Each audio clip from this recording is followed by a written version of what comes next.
So all that technical stuff was going on, and we were doing that, and I never saw you pull out the notes for the actual results of the race. Do we have those? I've absolutely got those. Oh, okay. Good.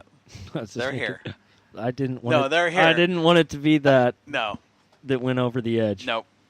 That would have done it though. Given the situation, that would have done it. That's what I was wondering. We would have been past bonfire. It would have been nuclear bomb at that point. It would have been nuclear bomb. Oh. Since Sam and I are going to be newbies down at Bakersfield, what do we got to look forward to?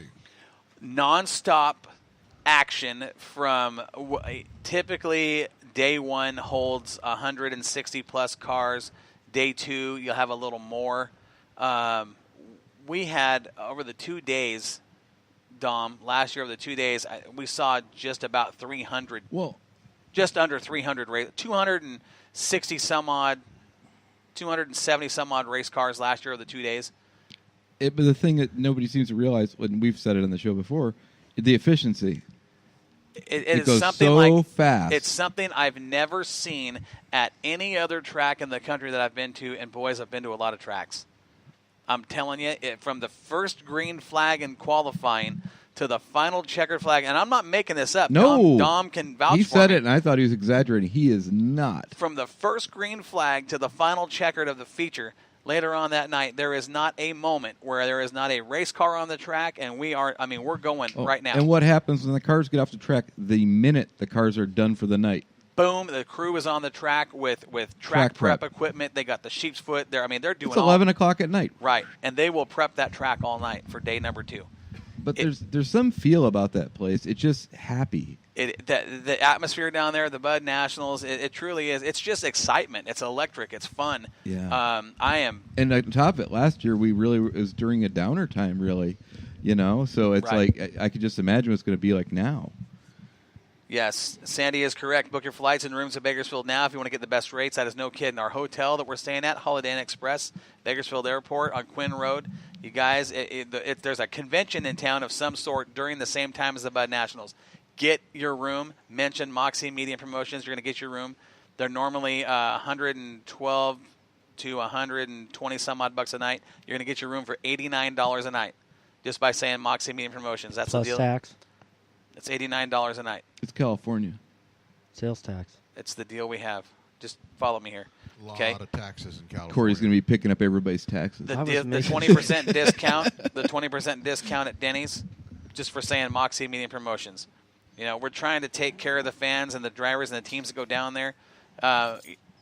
Again, that's what we try to do here. We try to promote motorsports. We're trying to get as many Oregon and Washington guys down there from all over the country, whatever it is. They are nice rooms. Dom, you were there? Oh, it was wonderful. They're great rooms. It really was, and it was kind of funny because I had the thought go through my head of driving down, and then I realized how far it was, and I'm like, well, geez, if I'm going to drive that far down, I should bring a car. Right, and then I was told by Sarah I'm not that good of a driver, so I probably should. Don't listen to her. That's not true. And they have a breakfast bar, too. They do have breakfast in the morning. Free breakfast, and it's not bad. I mean, it truly isn't bad. We had a great time. It's a short drive from the hotel to the racetrack. Yep. I mean, it's seriously, it's a couple minutes. Plenty of parking for the teams that want to go down and stay with us. There's plenty of parking for haulers. Yeah, easy to find. Yes, absolutely. I'm going to look like a NASCAR pit crew out there in the middle, throwing batteries. if they're coming out as fast as you say they are, it's going to be quick. We're going to have someone down there with you. We've got some help down that way. That's going to be interesting because the cars are in the infield there.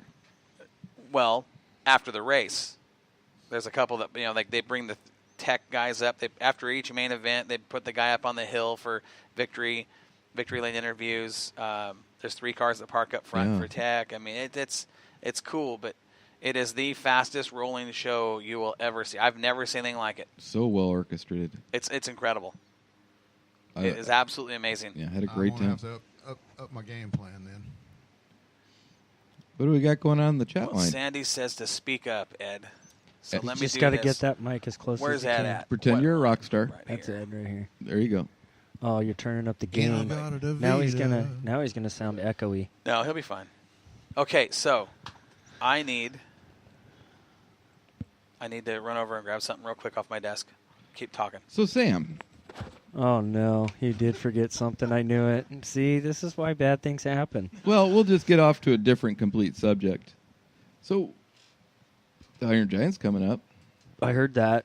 Are you excited? Not really. Why? Because that's a big show. It's a big show. There's a lot of people.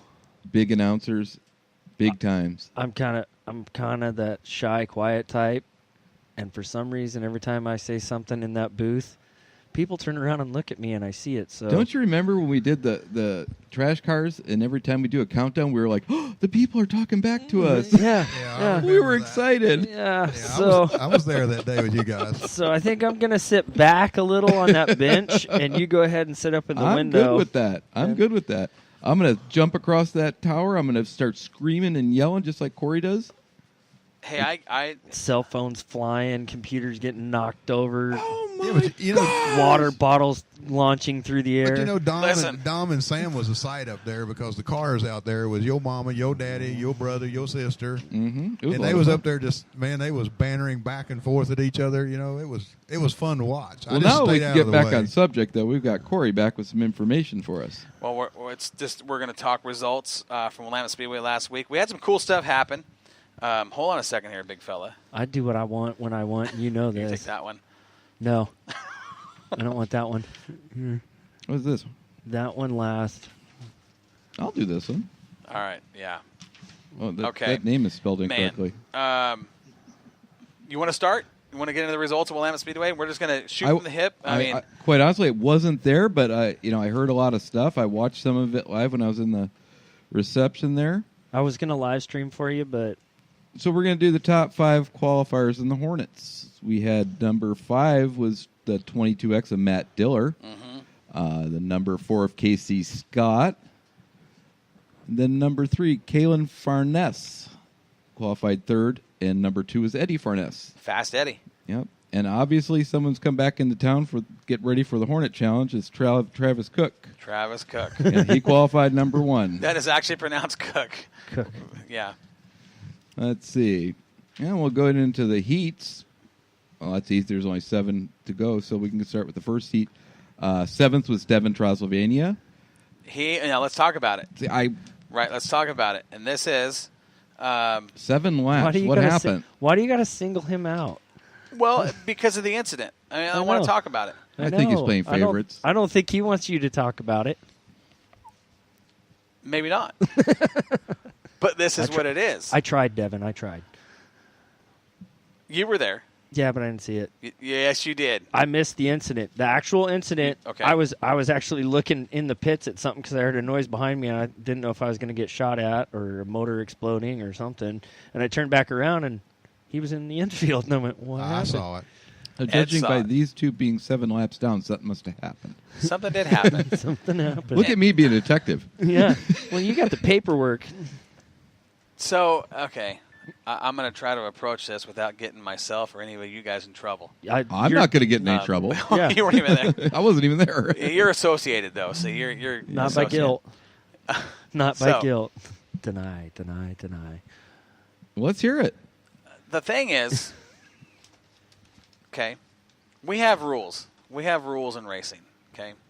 And I think when something happens and a rule isn't followed, you open up a can of worms that's going to come back and bite you in the tail, okay? Pandora's box. Right. And I'm thinking by what happened and nothing being said, nothing being acknowledged, we're going to be seeing some of this for the rest of the year in the Hornets. Well, now the When anticipation's the killing leader drives his car into the corner and he's got everybody behind him, the line, whatever line he's in, is his line. me. I always agree with that. Period.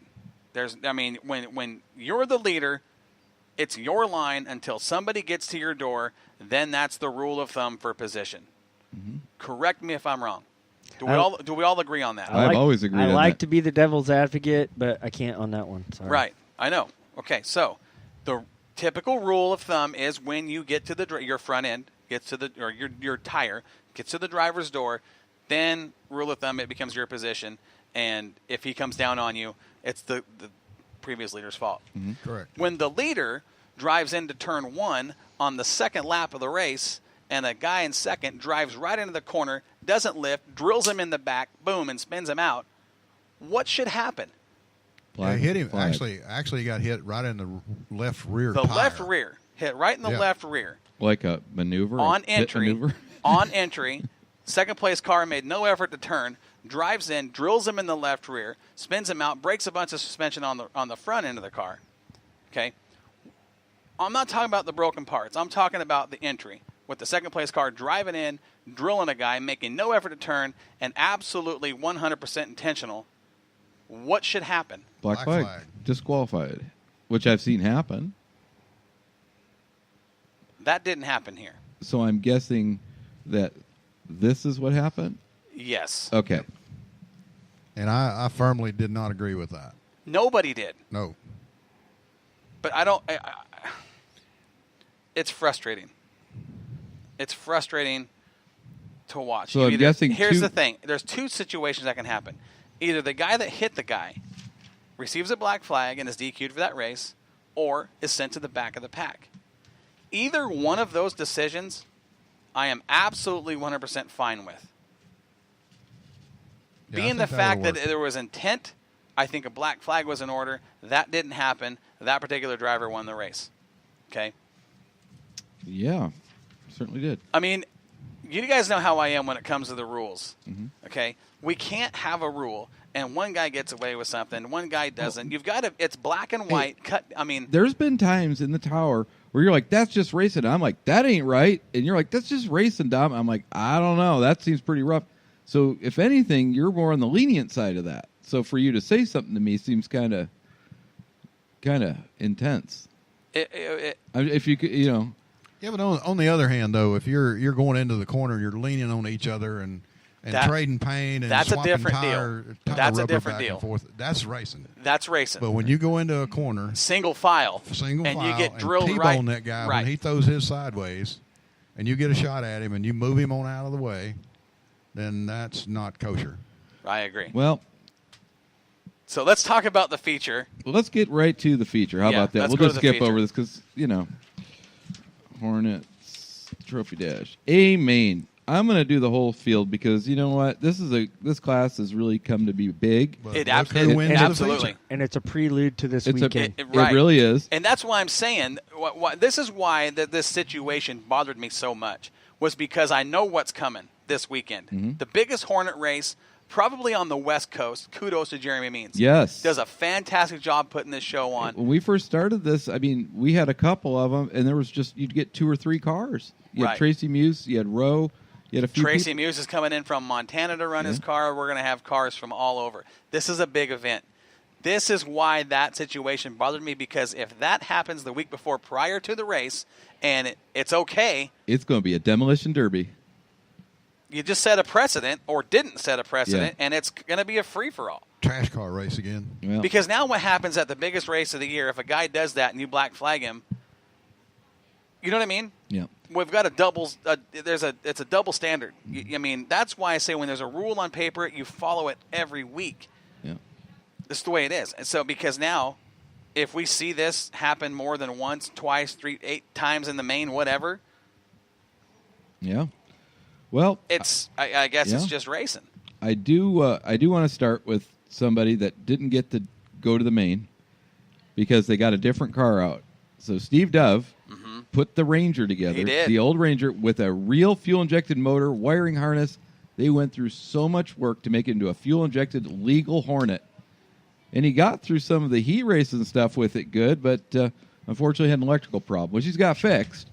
But I had to give him some credit. I mean, he really worked hard to get that thing going. Him and Phil, they really spent a lot of time. He had to be a little frustrated He because was. that motor that's in it now is nothing to what it was in there before.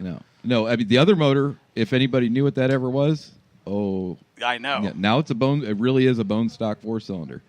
But it's fixed. It'll be out there.